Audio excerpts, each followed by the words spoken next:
প্রিয় দর্শক, আপনারা যে যেখানে আছেন সকলকে প্রীতি ও শুভেচ্ছা জানাচ্ছি। রতন তালুকদার লাইভে আপনাদেরকে স্বাগত। আজকে লাইভে বিষয়বস্তু মার্কিন প্রেসিডেন্ট ডোনাল্ড ট্রাম্পের স্বপ্ন পূরণ হলো না, তিনি নোবেল পুরস্কার পেলেন না। খুবই ইন্টারেস্টিং বিষয়, কারণ ট্রাম্প নোবেল পাওয়ার জন্য প্রায় উন্মাদ হয়ে গিয়েছিলেন। ওনার কাছে নোবেল পুরস্কারটাই যেন আমেরিকান প্রেসিডেন্টের চেয়েও গুরুত্বপূর্ণ ইস্যু হয়ে দাঁড়িয়েছিল, যে বিষয়টি আমেরিকান জনগোষ্ঠীও কিন্তু খুব স্বাভাবিকভাবে নেয়নি। এর প্রধান অন্যতম কারণ হলো ট্রাম্পের একটি প্রতিযোগিতা ছিল যে আমেরিকান প্রেসিডেন্ট হিসাবে এর আগে বারাক ওবামা তিনি নোবেল পুরস্কার পেয়েছিলেন। তাই ট্রাম্প আরো জিদ করেই বসেছিলেন যে ওবামা নোবেল পেয়েছে, আমাকেও পেতে হবে। যদিও পরিষ্কারভাবে তিনি সেটা বলেননি, কিন্তু সেটা এক ধরনের অলিখিত প্রতিযোগিতা মানুষ প্রায় ধরে নিয়েছিল। তো আপনারা জানেন, গত শুক্রবার নোবেল পুরস্কার ঘোষণা করা হলো নরওয়ে থেকে, নরওয়ের অসলো থেকে। সেই নোবেল পুরস্কার ঘোষণা করা হলো। এবার কে নোবেল পেলেন? অত্যন্ত পরিচিত ভেনিজুয়েলা। ভেনিজুয়েলার সঙ্গে আমেরিকার অনেক ধরনের সংঘাত, মনস্তাত্ত্বিক সংঘাত বলবো, মনস্তাত্ত্বিক সংঘাত এবং রাজনৈতিক ভাবে দ্বিমত পোষণ করা থেকে শুরু করে অর্থনৈতিক ভাবেও ভেনেজুয়েলাকে ঘায়েল করার জন্য আমেরিকার পলিসি, সেটা আমেরিকার প্রেসিডেন্ট যেই হোক হোক হোক ওবামা হোক বাইডেন হোক আমাদের বর্তমান প্রেসিডেন্ট ডোনাল্ড ট্রাম্প, কিন্তু ভেনেজুয়েলার সঙ্গে একটি সংঘাত অনেক আগের থেকেই। এই ভেনেজুয়েলা সম্পর্কে একটু আপনাদেরকে বলি। ভেনেজুয়েলা ল্যাটিন আমেরিকার একটি তেল সমৃদ্ধ দেশ। ভেনেজুয়েলার দেশটি গরিব, অধিকাংশ মানুষে এখনো গরিব। দুর্নীতি দেশের রাষ্ট্রযন্ত্রে এমন ভাবে বসেছে, যে কারণে দেশটি এত তেল সমৃদ্ধ দেশ হয়েও দেশটির মানুষ সিংহভাগ এখনো গরিব। এবং দেশটিতে চলছে এক ধরনের স্বৈরাচারী সরকারের পদচারণা, সেটা দীর্ঘদিন যাবতই। এখন যে প্রেসিডেন্ট তিনি মাদারু, এর আগে প্রেসিডেন্ট ছিল হুগো। তা এবং তাদের তাদের দুজনের সে হুগোর উত্তরাধিকারী হিসাবেই মাদুরো এখন সেই দেশের ক্ষমতায় অধিষ্ঠিত। এবং আমেরিকার সঙ্গে তাদের সংঘাত, বিশেষ করে এই এই এই এই এই যে বাণিজ্যের সংঘাত, রাজনৈতিক সংঘাত, সেটা দীর্ঘদিনের। তো বলছিলাম, সেই ভেনিজুয়েলার প্রধান বিরোধী দলের নেত্রী যিনি এবার নোবেল পেলেন, তার নাম মারিয়া কোরিয়া মাছাদো। মারিয়া করিনা মাছাদো একজন প্রভাবশালী, জনপ্রিয় এবং অত্যন্ত দৃঢ় চেতা সাধারণ মানুষের নেত্রী। তিনি তিনি স্বৈরাচারী ভেনেজুয়েলাকে একটি গণতান্ত্রিক ভেনেজুয়েলায় উত্তরণের জন্য দীর্ঘদিন যাবতীয় সংগ্রাম করেছেন। বয়স তেমন বেশি না না হলেও রাজনৈতিক অভিজ্ঞতা, রাজনৈতিক সংগ্রামের তার ত্যাগ, তিতিক্ষা এবং দূরদর্শিতা ভেনেজুয়েলার মানুষের কাছে তাকে গ্রহণযোগ্য করে তুলেছে। এবং শান্তির জন্য, গণতন্ত্রের জন্য, দেশের মানুষকে মুক্তির জন্য মারিয়া মাছাদো তার দীর্ঘ সংগ্রামের পথ চলায় কখনোই তিনি আপোস করেননি। আপোস করেননি অনেক রক্তচক্ষুর হুমকিতে, অত্যাচারে এবং নিপীড়নেও তিনি পিছপা হয়নি। সেজন্য বলছিলাম যে নোবেল কমিটি সবসময়ই তাদের বিবেচনায় যে বিষয়গুলি রাখে, সেটা হলো যে নোবেলের প্রবর্তক আলফ্রেড নোবেলের যে নীতি আদর্শ প্রতিফলন ঘটে নোবেল পুরস্কার প্রাপ্ত ব্যক্তির কর্মকাণ্ডের উপর। সেই কর্মকাণ্ডের উপর ভিত্তি করে আলফ্রেড নোবেলের চা যে সমস্ত ঘটনা পৃথিবীতে ঘটেছে তার স্বীকৃতি স্বরূপ সেই পুরস্কারটি আন্তর্জাতিক পুরস্কারের সর্বশ্রেষ্ঠ পুরস্কার হিসাবেই বিবেচিত হয়, যে কারণে পৃথিবীর বিভিন্ন মহলেও এই বিষয়টি নিয়ে অত্যন্ত আলোচিত হয়। নোবেল শুধু শান্তিতেই দেওয়া হয় না, বরং শান্তির নোবেলের চেয়ে নোবেল গুরুত্বপূর্ণ হলো রসায়নে, পদার্থবিজ্ঞানে, সাহিত্যে, বিভিন্ন ক্যাটাগরিতে যে নোবেল পুরস্কার দেওয়া হয় তার পর শান্তি। শান্তির ব্যাপারটা অনেকটা রাজনৈতিক ইস্যু। আপনারা জানেন আমাদের দেশে ডক্টর মোহাম্মদ ইউনূস তিনি শান্তিতে নোবেল পেয়েছেন, যদি তিনি শান্তির কোনো কিছু করেননি। সেই নোবেল পুরস্কার যে অন্য অনেক কিছু দ্বারা ইনফ্লুয়েন্স হয় তারও একটা প্রমাণ কিন্তু ডক্টর ইউনূস। যদিও নরওয়ের নোবেল কমিটি তারা জোরালোভাবেই বলে যে নোবেল তাকেই দেওয়া হয় আলফ্রেড নোবেলের কাজ ও আদর্শের কথা মাথায় রেখেই তাদেরকে দেওয়া হয়। কিন্তু ডক্টর ইউনূসের ব্যাপারটা আমার কাছে একটু ব্যতিক্রম মনে হয়, এই জন্য এই বিষয়টি অনেক আলোচিত সমালোচিত অনেক কিছুই হয়েছে। বলা হয় ডক্টর ইউনূসের নোবেল প্রাপ্তির পিছনে অনেক ধরনের লবিং, বিল ক্লিন্টন দম্পতি, আমেরিকার সাবেক প্রেসিডেন্ট বিল ক্লিন্টন এবং হিলারি ক্লিন্টন দম্পতির সঙ্গে তার খুব বা যেটা বলে সম্পর্ক ভালো থাকার কারণে হয়তো লবিং করেছে, তারা তার ব্যাপারে কথা বলেছে, এখানে প্রচুর পয়সা ডালা হয়েছে, মানে হইতে পারে। সেটা সেটা অন্য জিনিস, সেটা তার তোর কোনো প্রমাণ নেই। আহ, আহ, লোকজনের কথায় বলে। তো যেটা বলছিলাম যে ট্রাম্প কেন এত বেপরোয়া হয়েছিল সেটা আপনাকে বলেছি আগেই, যে তার একটা প্রতিযোগিতা হয়তো আমেরিকান সাবেক প্রেসিডেন্ট বারাক ওবামার কারণে হইতে পারে বা হয় স্বাভাবিক। এটা এই জন্যই যে রাজনৈতিক সবকিছুতেই যখন রাজনীতি, ডেমোক্রেটিক রিপাবলিক সবকিছুতে যখন রাজনীতি এসে ভিড় করে, তখন মানসিকতার পরিবর্তন হয়, তখন পারস্পরিক রাজনৈতিক সংঘাত শুরু হয়। সেটার সেটার কারণে হইতে পারে। তবে নরওয়ের যে নোবেল পুরস্কার, সেই নোবেল পুরস্কারের ইতিহাস যদি আপনারা লক্ষ্য করেন একেবারে বিগিনিং থেকে, নোবেল পুরস্কারটা কিন্তু কখনোই এরকম হয় না যে এই পুরস্কারটি একজন ব্যক্তির ইনফ্লুয়েন্সে হয়ে যাচ্ছে। দু একটি ঘটনা ঘটেছে, আমি আমাদের যেমন ঘটেছে আমাদের ডক্টর ইউনূসের ব্যাপারে, সেরকম ঘটনা ঘটতেই পারে। তো আমাদের সবচেয়ে বড় যে বিষয়টি হলো যে কেন মার্কিন প্রেসিডেন্ট ডোনাল্ড ট্রাম্প নোবেলের জন্য এত উন্মাদ হয়ে, বলা যায় উন্মাদই বলা যায়, তিনি উন্মাদই হয়ে গেছেন। নিজে ব্যক্তিগতভাবে বলছেন, বিভিন্ন দেশকে দিয়ে তিনি বলেছেন। আপনারা জানেন তিনি পাকিস্তানের মতন একটি সন্ত্রাসী দেশকেও নোবেল পুরস্কার পাওয়ার জন্য সুপারিশ করার জন্য সে অনুরোধ করেছে, ইউক্রেনকে বলেছে। এরকম ভাবে সে অনেক দেশকেই কিন্তু নোবেল পুরস্কার পাওয়ার জন্য তার জন্য লবিং করার জন্য বলেছে। এবং সে নিজেও বলেছে, সে নিজে গায়ে পড়েও বলেছে, হোয়াইট হাউস থেকে পর্যন্ত সরাসরি এরকম এরকম ইসে অভিব্যক্তি ব্যক্ত করা হয়েছে যে ট্রাম্প যেন নোবেল পায়, সেটা জন্য এক ধরনের প্রেসার ক্রিয়েটও নরওয়ে গভর্নমেন্টের উপরে করা হয়েছিল বলেও খবর পাওয়া যায়। তো গণনা হইলো যে এটা যে নরওয়ে এর কাছে বিল আমাদের এই যে প্রেসিডেন্ট ডোনাল্ড ট্রাম্পের ক্রেডিট কি, একটাই তিনি ক্রেডিট নিতে যাচ্ছেন, সেটা হলো তিনি নাকি যুদ্ধ থামিয়েছেন, 60টি যুদ্ধ থামিয়েছেন। কোথায় 60টি যুদ্ধ হচ্ছে? গাজা যুদ্ধের এখনো তিনি থামাতে পারেন নাই, একটি প্রক্রিয়া চলছে। ইউক্রেন যুদ্ধ থামেনি, একটি প্রক্রিয়া চলছে। ভারত পাকিস্তান যে যুদ্ধ হলো সেটা নাকি তিনি থামিয়েছেন।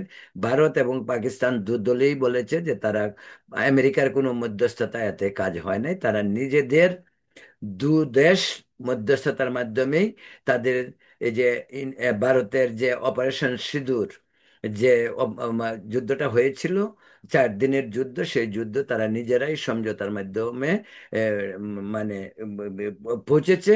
এতে ডোনাল্ড ট্রাম্পের কোনো ধরনের ক্রেডিট নেই। এতে ডোনাল্ড ট্রাম্প ভারতের দিকে বিভিন্নভাবে ক্ষিপ্ত হয়েছে। আপনারা জানেন পাকিস্তানকে কাছে টানার চেষ্টা করছে। এই পাকিস্তানকে তিনি হোয়াইট হাউসে এনে পাকিস্তানের প্রেসিডেন্ট, পাকিস্তানের সেনাপ্রধান, তাদেরকে দিয়ে নোবেল কমিটিতে সুপারিশ করানো, সবকিছু যত কিছু করতে হয় সবকিছু করছে।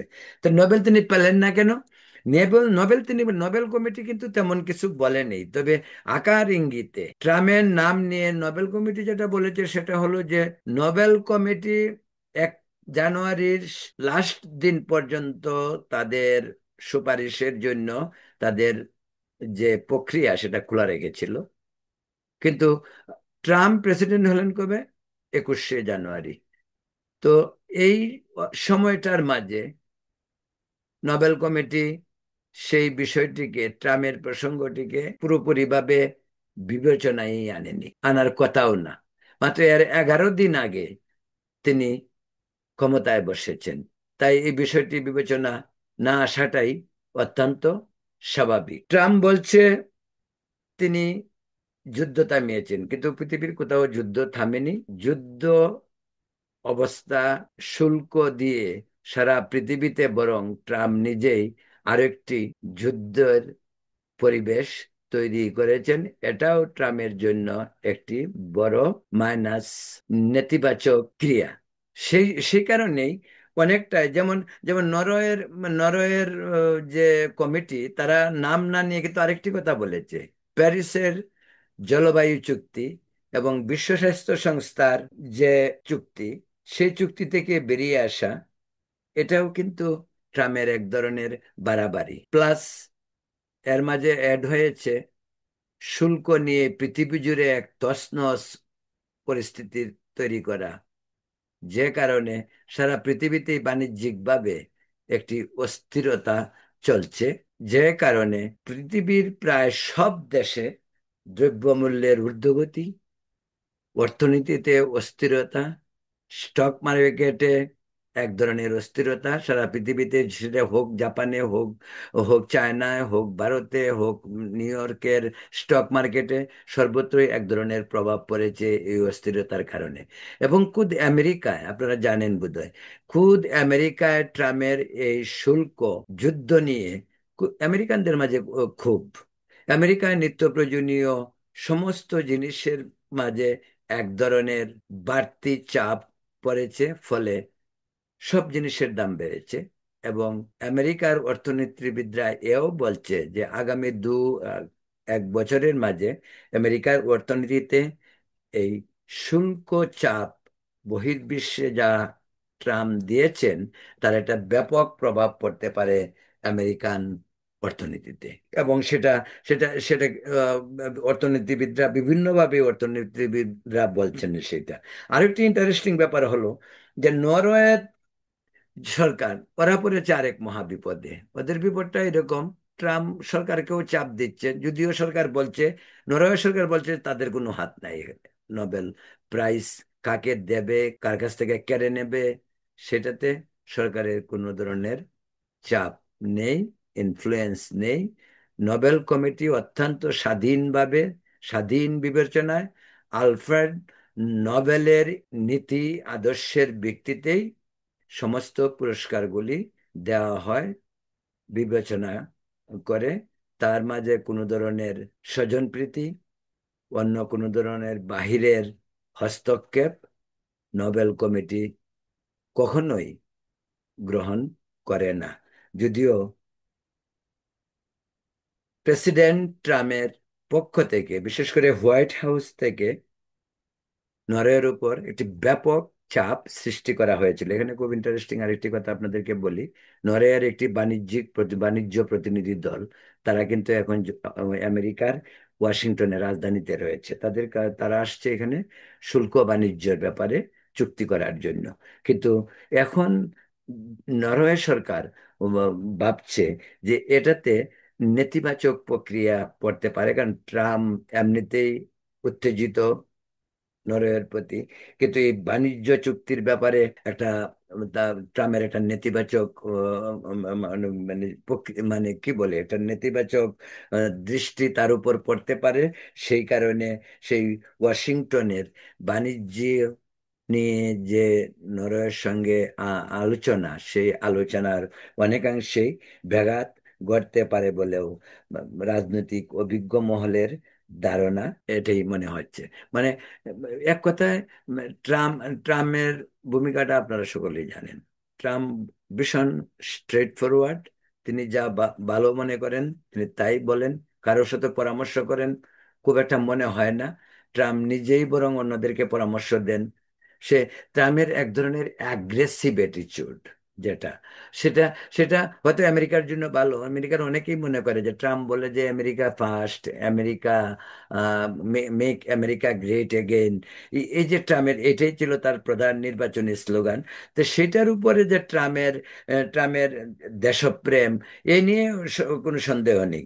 কিন্তু বাণিজ্যিকভাবে সারা বিশ্বে ট্রাম্প যে ধরনের যুদ্ধ শুরু করেছে, বিশেষ করে এই পৃথিবীতে এখন সবচেয়ে প্রভাবশালী অর্থনীতির যে কয়েকটি দেশ, ধরেন Japan, China, Bharat, Soviet union বা রাশিয়া, তাদের উপর, তাদের সাথে যে তার আচরণ, সেটা অনেকাংশেই বিশ্ব অর্থনীতিতে একটা ব্যাপক প্রক্রিয়া করতে পারে। এখানে একটি কথা বলে রাখি, বিশ্বব্যাংক কিন্তু, যদিও আমেরিকার রাজধানী ওয়াশিংটনে, বিশ্বব্যাংক, আইএমএফ বা নিউ ইয়র্কের জাতিসংঘ, তারা অনেকাংশেই আমেরিকান রাজনীতির বা হোয়াইট হাউসের এক ধরনের আশীর্বাদী তাদের চলতে হয়। তাই তারাও এক মহা বিপদে, যেহেতু প্রেসিডেন্ট ট্রাম্পকে উপেক্ষা করে তারাও কোনো বড় ধরনের অভিমত ব্যক্ত করতে পারে না, তারাও এক ধরনের নীরব দর্শকের ভূমিকায় আছে। তবে বেসরকারি সংস্থাগুলি, বিশেষ করে আমেরিকান বা অন্যান্য বাণিজ্যিক যে সংস্থা বা যে সমস্ত থিঙ্ক ট্যাঙ্ক, তারা কিন্তু আবার ট্রাম্পের এই শুল্ক যুদ্ধ এবং বহির্বিশ্বের সঙ্গে, বিভিন্ন দেশের সঙ্গে তাদের সম্পর্কের অবনতির জন্য ট্রাম্পকেই দায়ী করে। যে কারণে আমেরিকার ভিতরেও মানুষ অনেকাংশেই ট্রাম্পের প্রতি ক্ষোভ, এবং বিভিন্ন জায়গায় সেই ক্ষোভে বিক্ষোভও হচ্ছে, সমাবেশ হচ্ছে। এই সর্বশেষ হলো বিশ্বের অবস্থা। তবে একটা জিনিস ভালো হলো, সেটা হলো কি যে আপনারা জানেন আজকেই বোধহয়, আজকেই যে নোবেলের শান্তি পুরস্কার বিজয়ী মারিয়া করিনা মাচাদো আজই আবার ট্রাম্পের সঙ্গে ফোনে কথা বলেছেন, এবং তিনি বলছেন যে তার নোবেল পুরস্কার তিনি ট্রাম্পকে উৎসর্গ করেছেন। কারণ এখানে ভেনেজুয়েলার সঙ্গে আমেরিকার রাজনীতিটা কিন্তু খুব কঠিন রাজনীতি।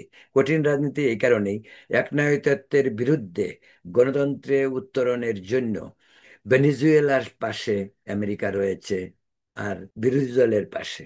আর ভেনেজুয়েলার যে রাষ্ট্রযন্ত্র, তার পিছনে রয়েছে রাশিয়ার সাপোর্ট। তো এই জন্যই যে যে সংঘাত, তো বৈশ্বিক সংঘাত, এবং এই সংঘাত সবসময়ই, মানে আমেরিকা বা রাশিয়ার যে সংঘাত, সেটা সকলেরই জানা। ল্যাটিন আমেরিকার সমাজতন্ত্রের যে বা সোশ্যালিস্ট পলিটিক্সের যে উত্থান 80-র দশক থেকে হয়েছিল, তা অনেকটাই এখন বলতে গেলে অনেক কম।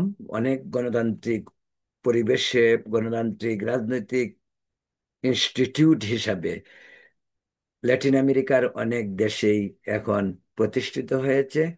কিন্তু সেখানে এখনো রাশিয়ার প্রভাব এবং চায়নার প্রভাব, এমনকি ভারতের প্রভাবও ল্যাটিন আমেরিকায় অনেক বেশি, যে বিষয়টিকে আমেরিকান প্রশাসন অনেকাংশেই হুমকি হিসাবে মনে করে।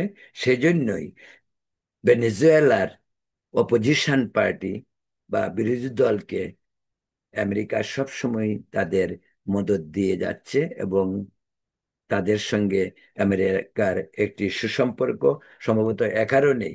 কারণ মারিয়া করিনা মাচাদো, যিনি নোবেল পুরস্কার পেয়েছেন, তার সঙ্গে আমেরিকার সম্পর্ক অত্যন্ত চমৎকার। তিনি আমেরিকান ব্লকেরই অন্যতম প্রধান বিরোধী দলের নেত্রী ল্যাটিন আমেরিকায়।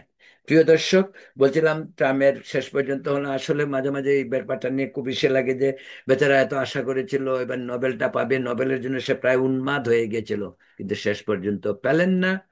এটা ট্রাম্প কিভাবে নিবে সেই প্রতিক্রিয়া আমরা দেখতে পারবো। যাক, নোবেল তো আবার আগামী বছরও আসবে, দেখা যাক কি হয়। আমার মনে হয়, আমি এটা আপনাদেরকে গ্যারেন্টি দিয়ে বলতে পারি, নোবেলের যুদ্ধ থেকে ট্রাম্প সরে দাঁড়াবে না। এবার হলো না, তিনি আবার ট্রাই করবেন আগামী বছর। আগামী বছর হবে না, পরের বছর তিনি আবার ট্রাই করবেন। নোবেল যুদ্ধ আমি বলছি এই কারণে যে নোবেল পাওয়ার জন্য ট্রাম্পের যে আন্তর্জাতিকভাবে যে পরিবেশ তিনি তৈরি করেছেন, বিভিন্ন দেশকে দিয়ে সুপারিশ করেছেন, এমনকি পাকিস্তানের মতন যে দেশটির সঙ্গে বা আমেরিকার এমন সম্পর্ক ছিল না, সেই পাকিস্তানকেও টেনে এনে পাকিস্তানকে দিয়ে নোবেল পুরস্কার পাওয়ার জন্য তিনি পর্যন্ত সুপারিশ করেছেন। যাই হোক, নোবেল পাননি, সেটা দেখি ভবিষ্যতে কি হয় আমরা দেখব। আমরা তাকিয়ে থাকবো পরবর্তী কি হয়। ট্রাম্পের নোবেল প্রাপ্তির কত দূর যায় সেটাই এখন দেখার বিষয়। আপনারা ভালো থাকুন, সুস্থ থাকুন। এখন এই পর্যন্তই। Good night.